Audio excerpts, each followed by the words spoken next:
Hello everyone, my name is Corbin and this is Plant Basics. In this video I'm going to talk to you about how I care for my Boston Fern.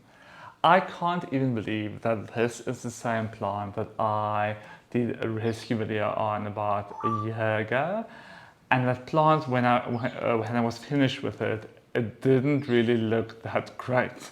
There were just a few leaves sticking out of the soil, and now this is the plant that I have. So I'm really impressed, and I'm really happy with how this plant has grown. It looks the exact same like the plant looked when I actually bought it. It looked just like this. And I absolutely love this type of Boston Fern because it's so soft and so feathery and so whimsical. It almost looks like a big green cloud. And Boston ferns have always been my favorite ferns ever.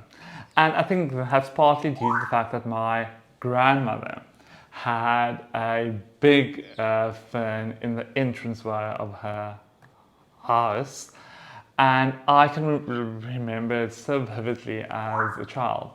And so they've always just had this appeal to me. And so I at the moment have 3 Boston ferns, a big one, which has like the normal kind of leaves.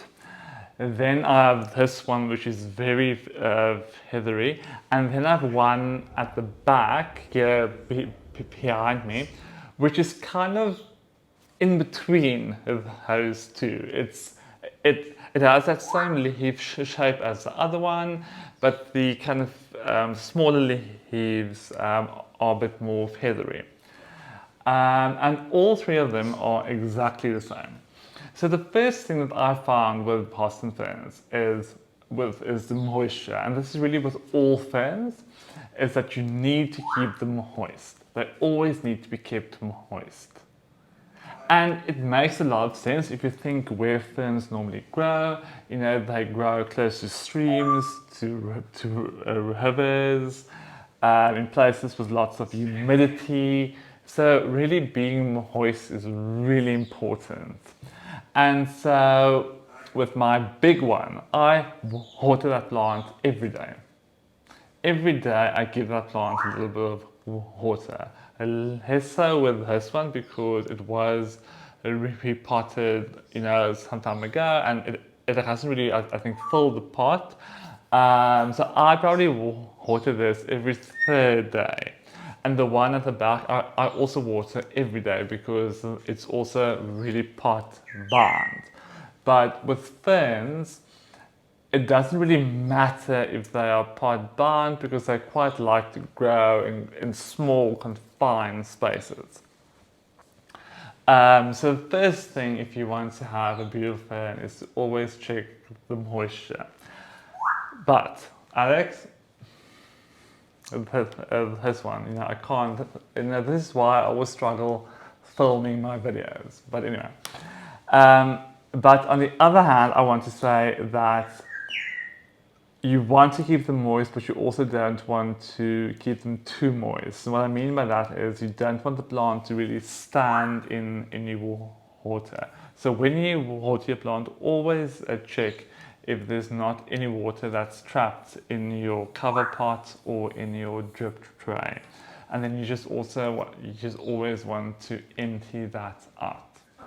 So that's really important, is the moisture, but also not too much moisture, because if it's too wet and the soil is waterlogged, it will just take out all the oxygen from your growing media. It will degrade your growing media. It will kill off the roots. So that's not good. Then I think a next thing to really consider is the light.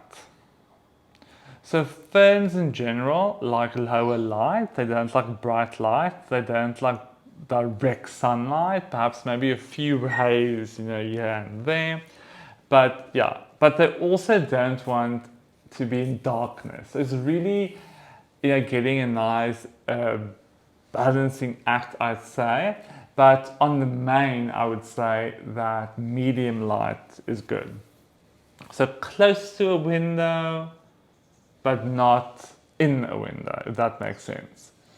Um, and a good place is also if you have sheer curtains, is to have them behind the sheer curtains, how they get the nice gentle rays of light, but yeah, they don't get the direct sunlight, which is really the big problem. If a fern gets too much light, you'll usually quickly see the burning of the leaves. They have quite soft, delicate leaves. You'd also see that the plant looks very floppy, because what will often happen is that in higher light you also get more warmth, and that will quickly dry out the growing media of your plant. And then if the leaves are kind of a pale translucent green, that's also a sign that the plant needs to be watered. So ferns also love humidity, and a good humidity range should be between 50 to 70 percent. I will say that the trees that I have don't seem too fussy when the humidity is low, as it often is in this apartment because of all the heat that we get in during the morning. But if you want to pamper your ferns, a nice humidifier could go a long way, and it could also make them more bushy and more lush. But like I said, I don't do that at the moment. Spraying them with water can also help in periods of intense heat, but yeah, I find that type of thing difficult to kind of maintain over time. Yeah, but if you're watering your plant enough, then the lack of humidity isn't that big of an issue, I found. And with pests, with ferns, scale could be an issue. Also, mealybugs could be an issue. And ferns, to me, are quite difficult if they have pests to control the pests, because it's not like with other plants that you can easily handle the leaves and take them off or wipe them off. You really need something chemical or something that you spray on that can really get into all the nooks and crannies of a fern. That's one of the things that I've always found challenging if I've had plants with pests, but luckily I have not had many pests on my ferns. There was an instance when I had a brown scale on my big fern, and I found that a systemic insecticide really cleared that up within a few weeks. So I found that systemics on ferns work pretty well, because you give it in the water and it gets taken up by the plant, and so it kills the pests that feed on your plant. And I fertilize my ferns with a nice high nitrogen fertilizer, mixed at half the recommended dosage that's on the container. Yeah, because they're nice and green and they're lush and they're really foliage plants. I found that a good nitrogen fertilizer goes a long way. Also kelp, also I find that they respond well to an application of kelp. But I'd say that they're also not really fussy with fertilizer. I mean, because this plant has really bounced back incredibly with not a lot of care. So to me, that does in a way demonstrate the almost toughness of these plants.